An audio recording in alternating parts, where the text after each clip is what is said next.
Paano ka makitungo sa mga customer mo? Do you treat them with respect? Niningitian mo ba? O nakasimangot ka? Kasi kung ganyan ka sa customer mo, asa ka pa na babalik yan? Siyempre, kaya nga pumunta o tapos papasok yung tao dyan, yung customer mo nakasimangot ka. Asahan mo pang babalik yan. Kailangan, kung tatratuhin mo ang customer mo, tinatrato mo yan dapat katulad ng isang kaibigan na matagal mo nang hindi nakikita. Pre, kumusta ka na? How are you? Customers, in this case, kailangan welcomed ang kanilang pakiramdam. Gawin mo yan sa bawat customer mo, yung tipong pagpasok nakangiti ka at iaatid mo sa loob. Hanggang makaalis, kumakaway ka, salamat po sir. Maraming salamat po sa pagbisita. Gawin mo yan? Excellent customer service ang tawag yan.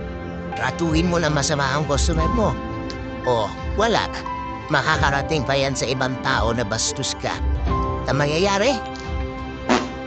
Sarado negosyo. Treat them well, and your customers will return the blessing to you.